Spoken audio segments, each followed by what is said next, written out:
From that fateful moment when the first daring couple stood upright and then laid down together, sex has influenced history, just as history has shaped and defined sex. We know how past civilizations lived, worshipped, fought, and died. But the most intriguing question remains: how did these people love?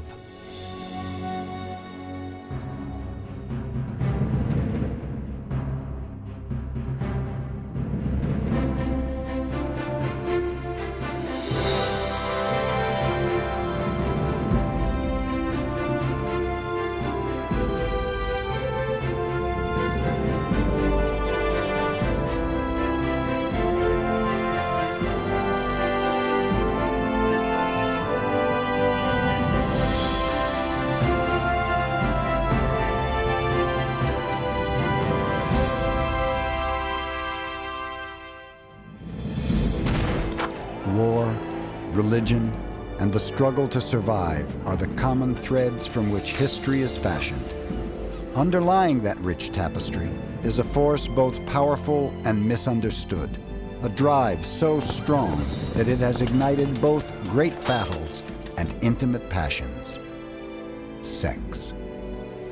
If you want to know what sex is all about in current affairs, look at history, and you'll find the roots of anything happening today in the past.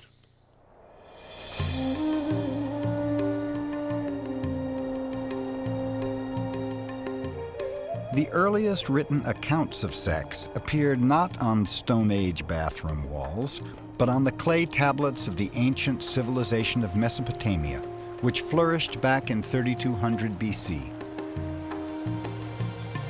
Located in a region of the Near East known as the Fertile Crescent, Mesopotamia was a land of contrasts, of barbarity, wisdom, and exoticism.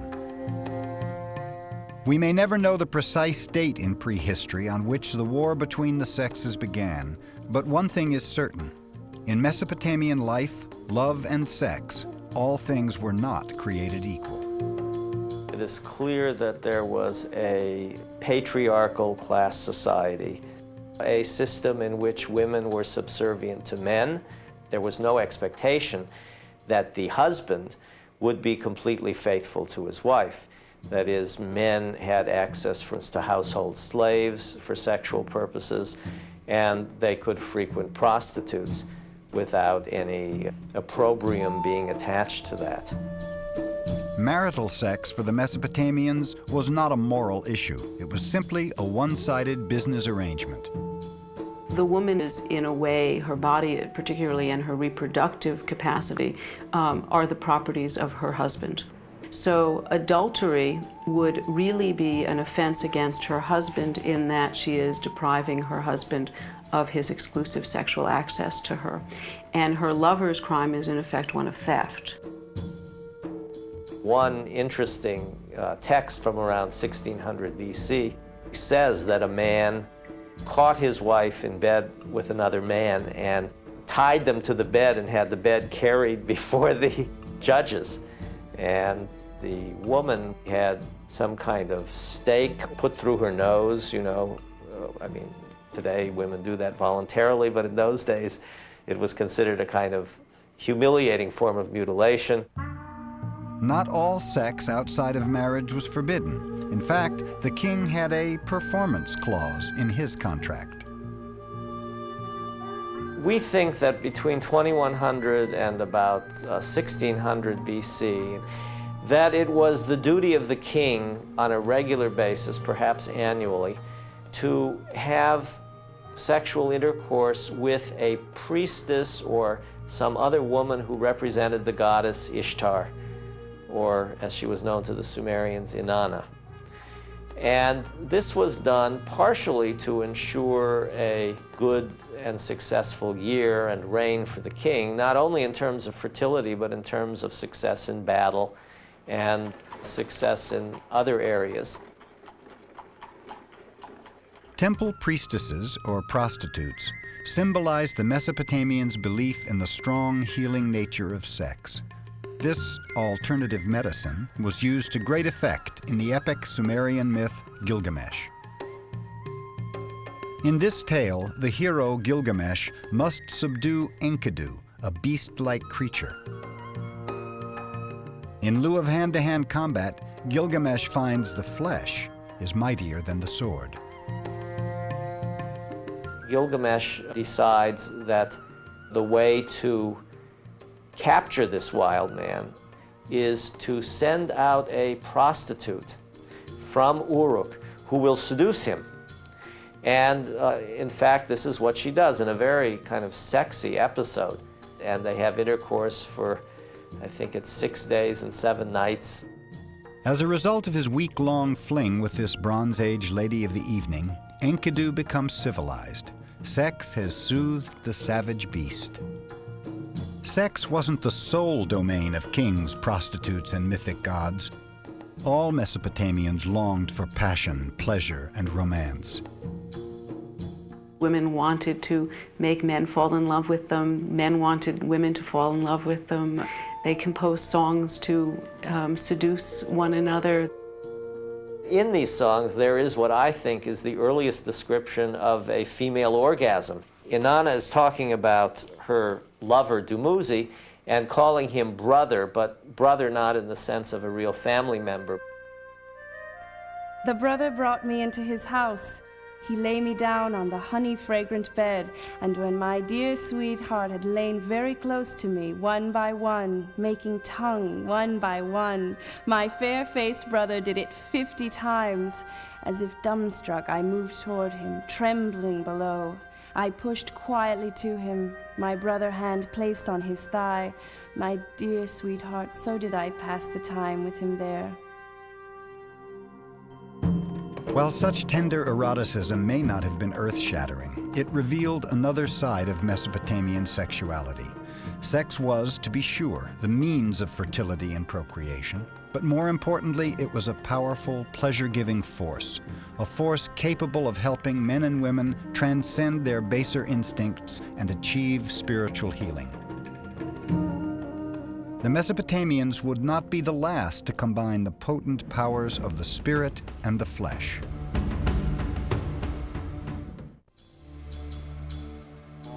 Amid swirling sands and an unforgiving desert sun, the ancient Egyptians flourished nearly 5,000 years ago.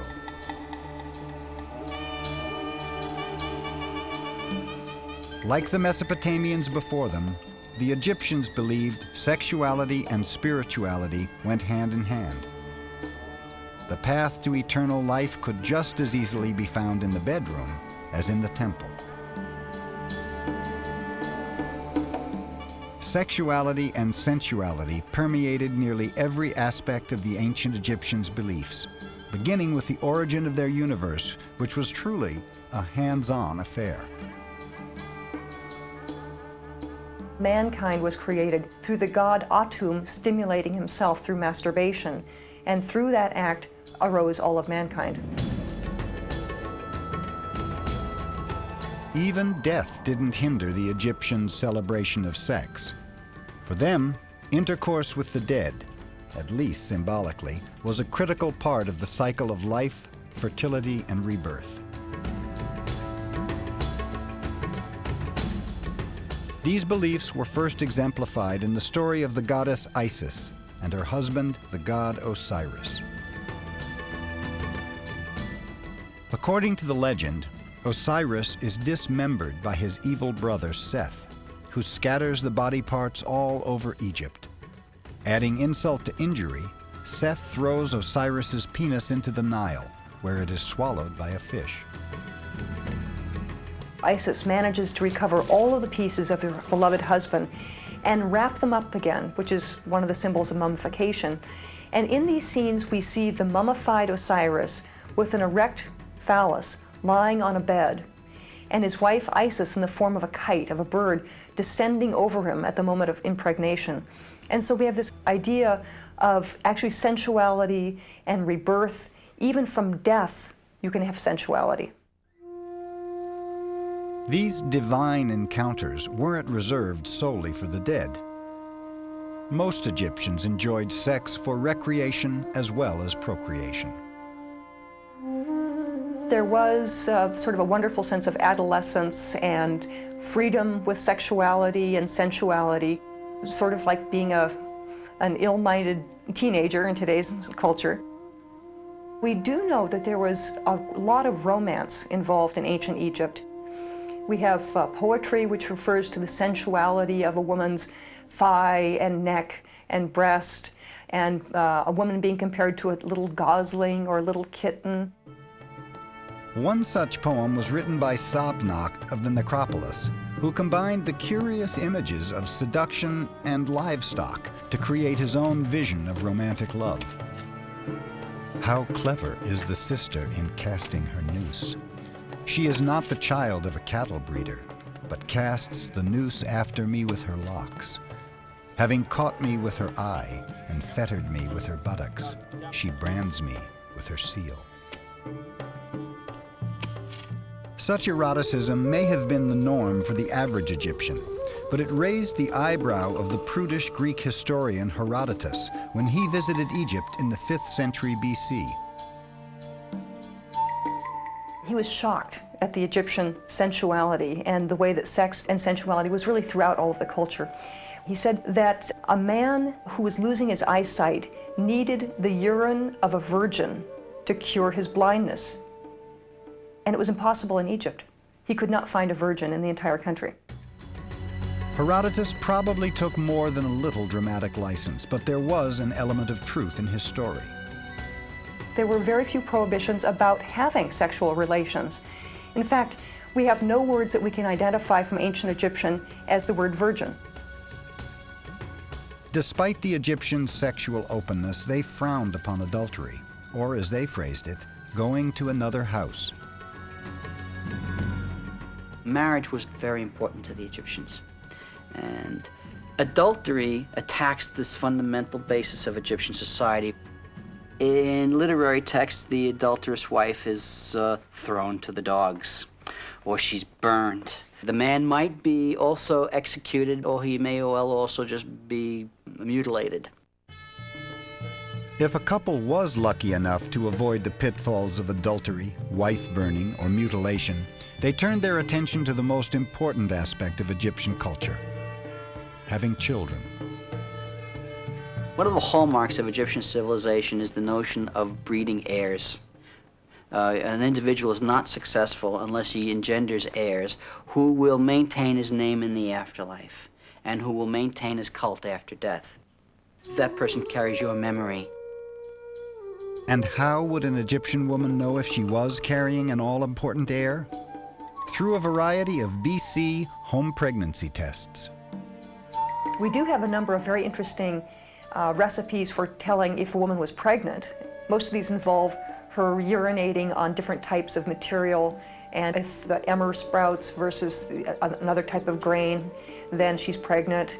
Or inserting a onion into her vagina, and if the onion can be smelled on her breath, it means she's pregnant or not.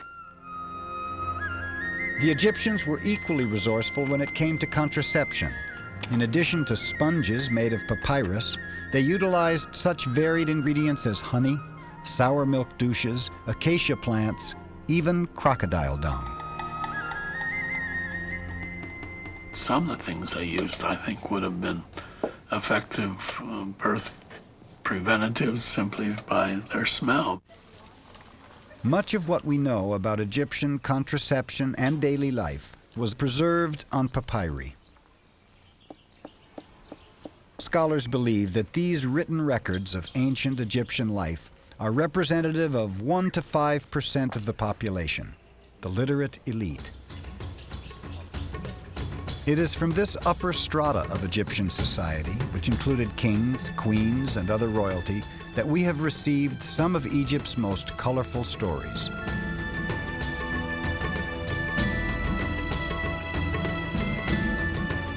King Akhenaten, the enigmatic ruler of the Amarna dynasty and father-in-law of King Tut, was suspected of being a hermaphrodite because of his gender-bending depictions in Egyptian art.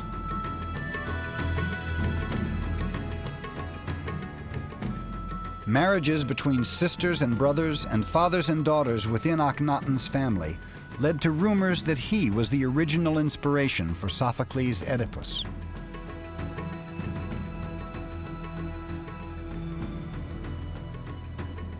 Herodotus, historian and gossip columnist of the ancient world, told a story of another Egyptian king, the tyrannical Khufu, who raised money to build the Pyramid of Giza by prostituting his own daughter.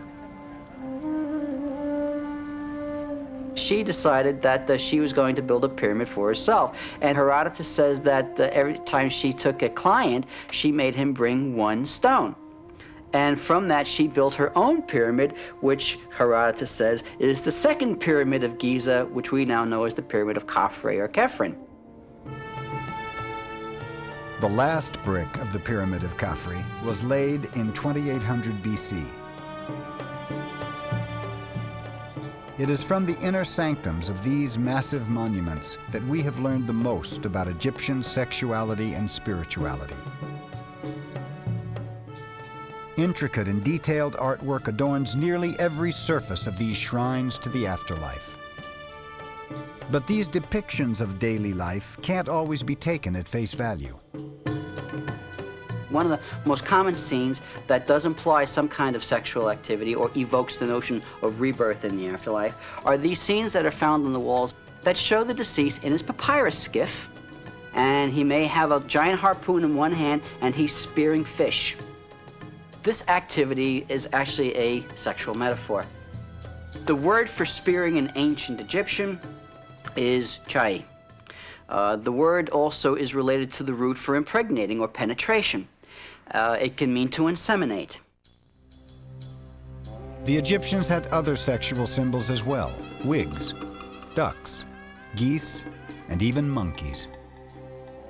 Not all erotic art was concerned with such lofty notions as death and rebirth. Even the ancients weren't above a dirty joke.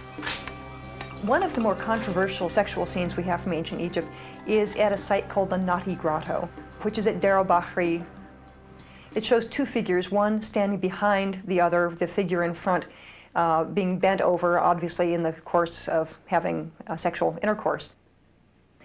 It has been interpreted in many different ways.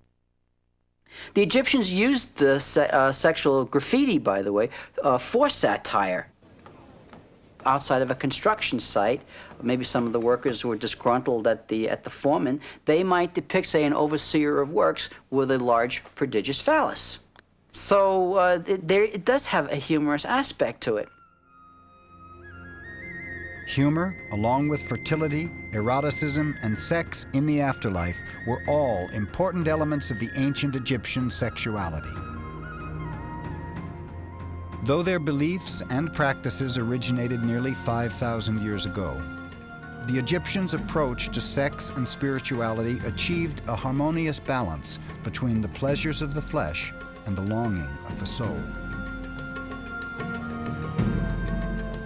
The great civilizations to follow them would tip that balance to the extremes.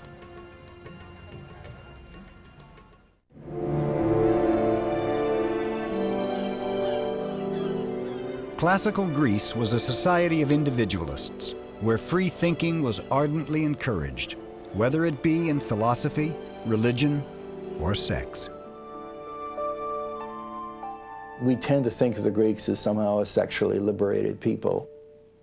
They were not hung up about the same kinds of things that we're hung up about.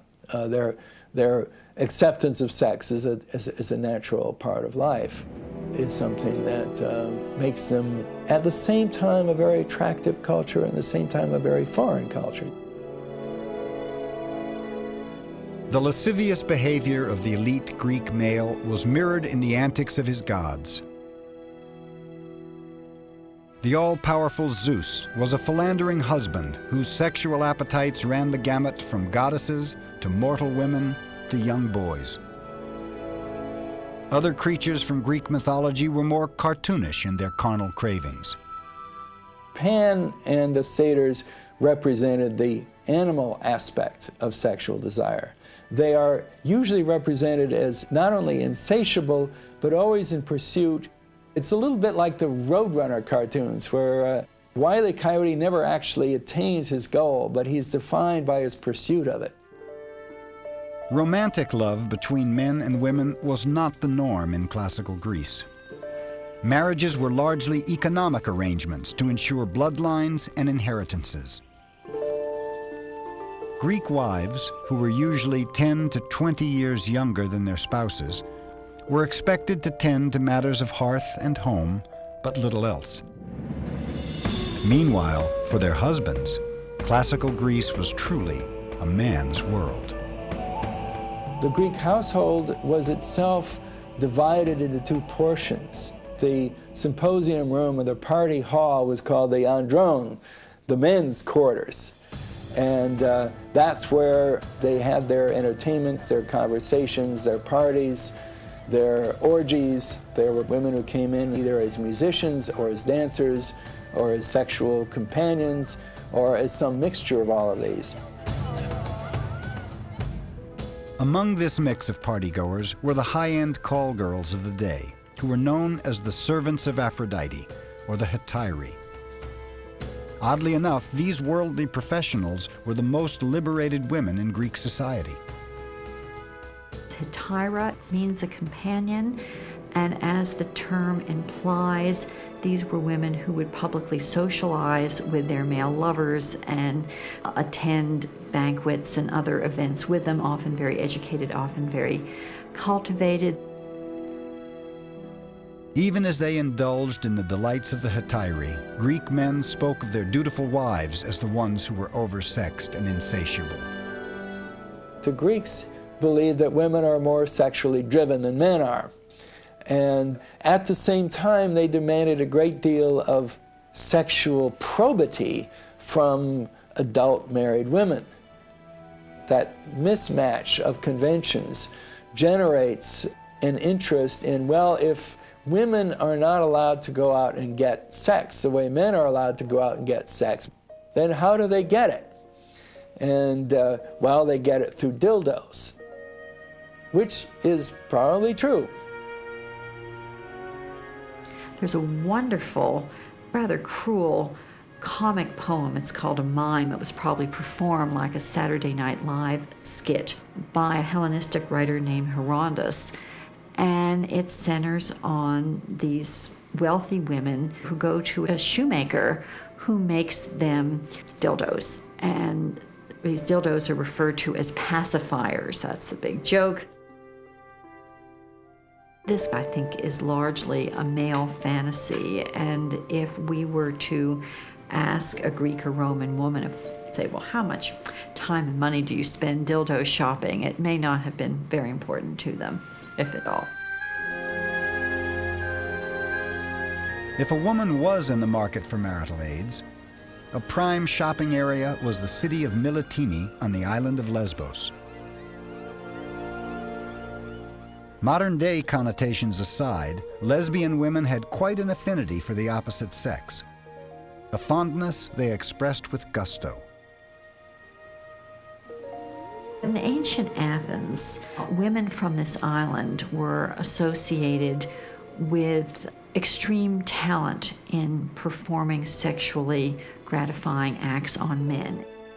Specifically, if a Greek woman acted like a lesbian, she would perform oral sex. She would fellate all the men at a banquet. The most famous resident of Lesbos was the poet Sappho.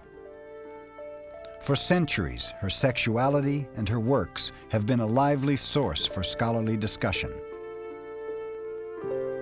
Sappho of Lesbos was born perhaps 100 years after Homer. She was not necessarily a homosexual, although she writes erotic poetry about longing for beautiful young girls. Return, I implore thee, clad in thy milk-white tunic.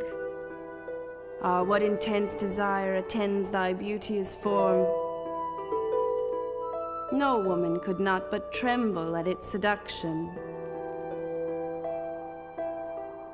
She wrote that because it was traditional in that genre and that style of poetry, poetry sung by young girls, for young girls, usually in public religious ceremonies. They spoke of each other in sexual terms because certainly the language of sexual love and the language of admiration and praise are very closely blended in Greek poetry. In classical Greece, there was no stigma attached to male or female homosexuality. Plato himself sang the praises of love between men in the Symposium.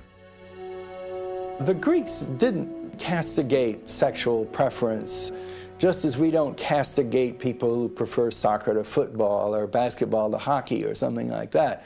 No, it wasn't a ground of moral judgment. It just wasn't a category. Male homosexual relationships often involved an older man with a younger boy, a practice known as pederasty. Certain subcultures in Greece, particularly the elite subcultures, romanticized the relation between an adult male and a pubescent boy. It was a rite of passage in a sense. There were certain rules of self-restraint which were imposed upon the older male partner in cases like this, and it became a kind of romanticized relationship, a kind of a courtship that never involved penetration of the younger boy. One of the most famous tales of male homosexual love in Greece is the legend of the sacred band of Thebes. This valiant army of 300 lovers allegedly fought against Alexander the Great and his father at the Battle of Chaeronea in 338 BC. The young Alexander the Great saw a heap of bodies, beautiful bodies, all piled on top of each other, all dead of honorable wounds, and he asked the subaltern, "Who are these brave men?" And he was told, "This, sir, is the sacred band of Thebes." And they all died avoiding disgrace in the eyes of their lovers. The defeat of the sacred band of Thebes marked the end of the classical period in ancient Greece and the beginning of the Hellenistic. This dynamic era ushered in many changes in Greek culture, especially in the arena of sexuality. The female nude gradually replaced the male nude as the Greeks' ideal form of beauty.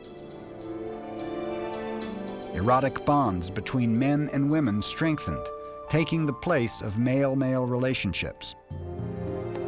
It seems the wise and learned Greeks had finally discovered the humanity of woman.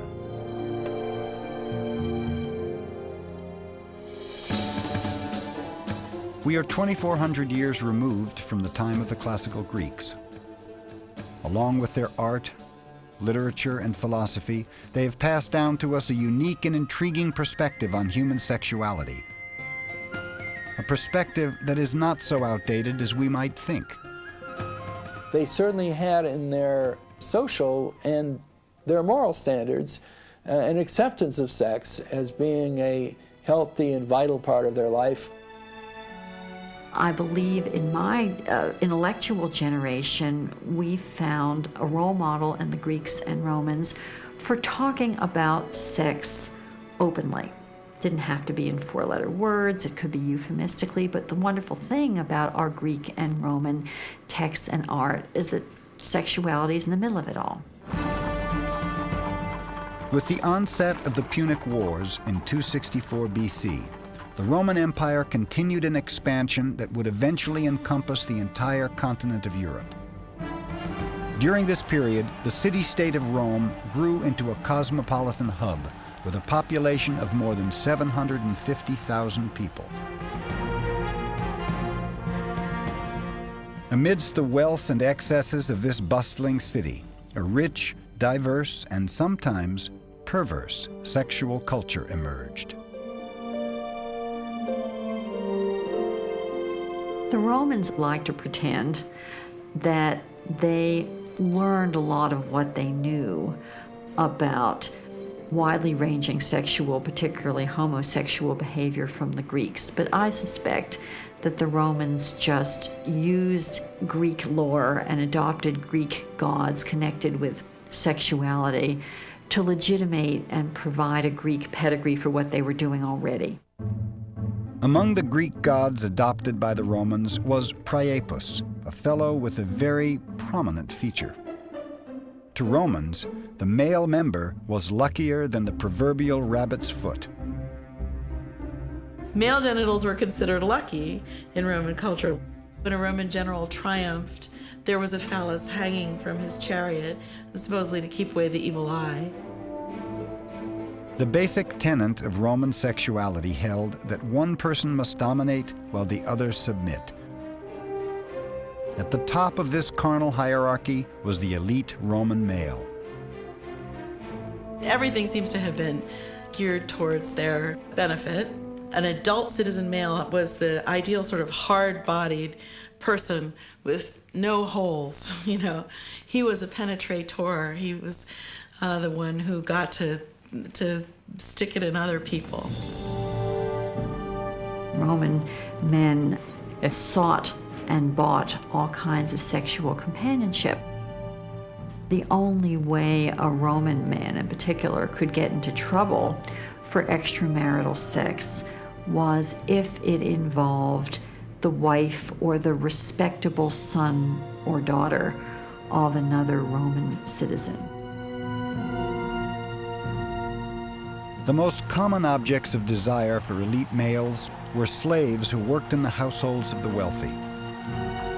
While these men and women could earn their freedom, they had little or no social status.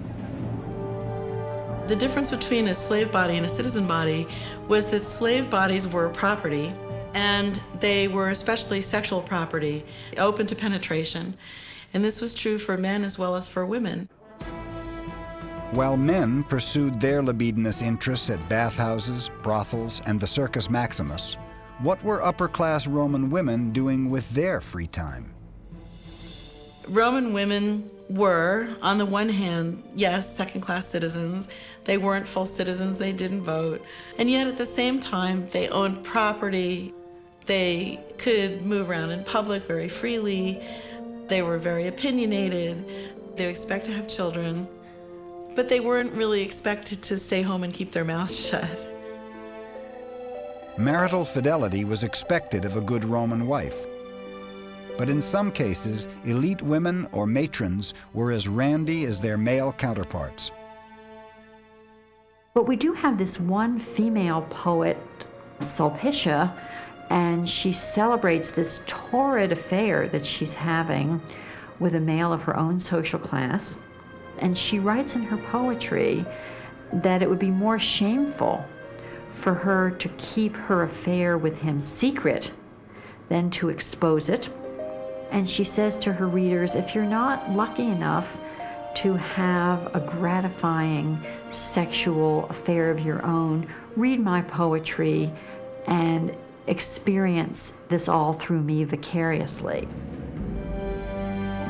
One particular Roman tryst may have caused even more political upheaval than any White House dalliance. We know of a great number of illustrious Roman matrons who got away with having extramarital lovers. Probably the best known is Servilia. She's the mother of Brutus, who assassinated Julius Caesar. It was no secret that she and Julius Caesar had been lovers for years. According to Suetonius, a Roman source, what Julius Caesar said when he saw Brutus with the dagger in his hand was, in Greek, "And you, my child." The world may never learn whether Caesar was truly the father of Brutus, but it is known that elite Roman women of Servilia's social standing could easily obtain divorces and often did. The 2nd century satirist Juvenal wrote of one oft-married matron, "Her score is mounting. She has had 8 husbands in 5 winters. Write that on her tombstone." Although Juvenal was given to flights of rhetorical fancy, it was entirely possible that this woman's transgressions, whether real or imagined, would follow her to the grave. Romans sometimes carved curses or prayers for love and buried them with the dead. The idea was that the dead person was going to bring this curse or whatever it was down to the gods of the dead. These things are a riot to read. And it's saying things like, I want you to curse so-and-so who scorned my love. And they go from head to toe saying, you know, blast their head, blast their eyes, blast their nose, blast their mouth. They work all the way down the body. And when they get to the genitals, you know, they usually have a few cutting remarks. Roman graveyards were also the site of rendezvous between prostitutes and their customers. Disgusted by this widespread debauchery, the philosopher Seneca later wrote, "Pleasure you will most often find lurking around the baths and sweating rooms, and places that fear the police. In search of darkness, soft, effete, reeking of wine and perfume, pallid, or else painted and made up with cosmetics like a corpse."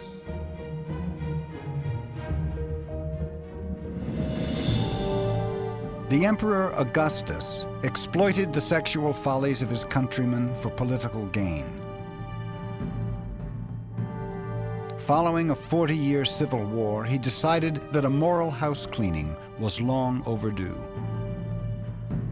As soon as he became emperor, he becomes this lofty figure of moral rectitude, and he blames the political upheavals of the previous 50 years on the moral shortcomings of Rome. His own power hunger has nothing to do with it. No, it's that women are running around, you know, and we've all got to pull our socks up. So he makes adultery into a crime. Would Augustus's moral laws curtail the Roman libido and ensure the future security of the empire?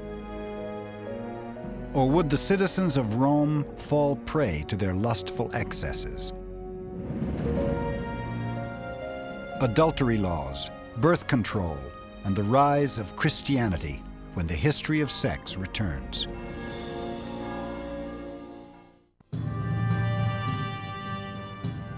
After he was crowned the first emperor of Rome in 27 BC, Augustus was alarmed to discover that among the Roman elite, divorce rates were steadily rising, while birth rates were plummeting. Convinced that these trends would lead to the empire's downfall, Augustus introduced his own brand of family values. The supposed moral collapse that these laws are addressing is that women are too promiscuous, and so are men, and people are not getting married like they should, and they're not having children. His moral legislation was double-barreled. Half of it was aimed at making adultery a crime, and the other half of it was the incentive for people to get married. Augustus's moral reforms offered tax breaks to couples who stayed married and bore children. But many Romans continued their wicked and wanton ways. Among this bawdy lot was Augustus's own daughter, Julia.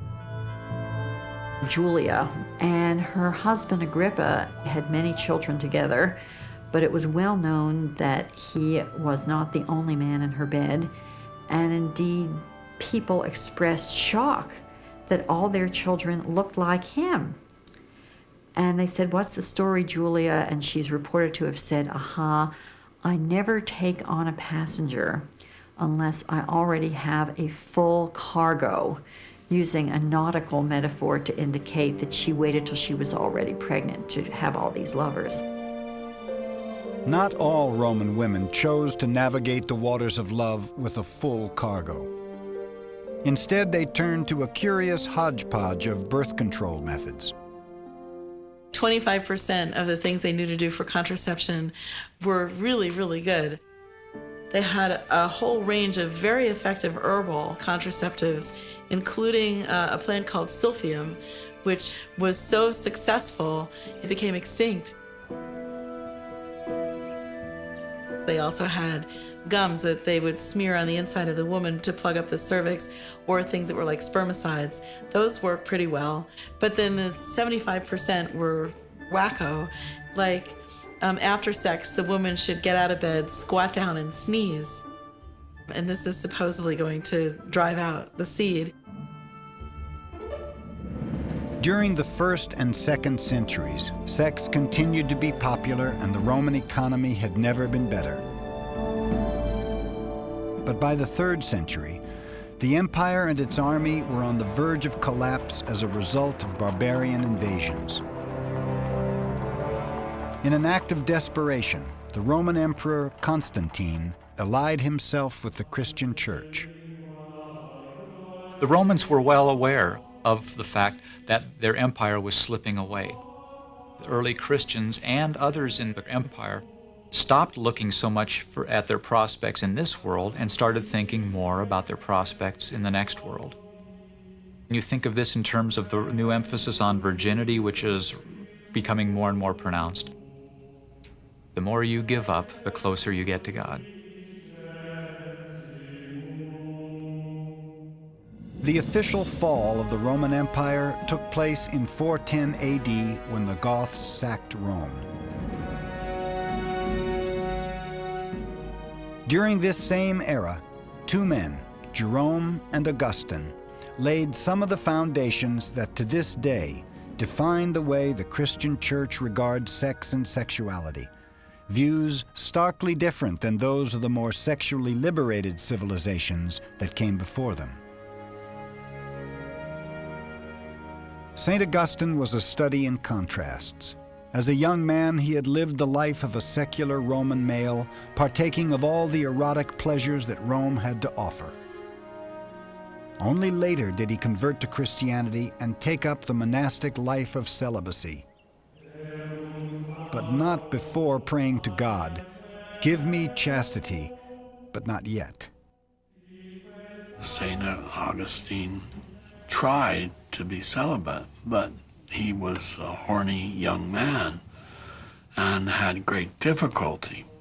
We know all about him because he wrote about it in his Confessions. He became converted to Christianity, and all of his sexual drives disappeared. One of St. Augustine's greatest legacies can be found in his writings on marital sex. He said the only permissible sex is what's the male superior position with the woman on her back and the man on top, and only for the purpose of procreation. This is where we got the idea which comes to be called the missionary position. These and other teachings of St. Augustine and his contemporaries gradually found their way into mainstream Western thought. Even as the sexual tolerance and pragmatism of the great ancient civilizations faded into the past.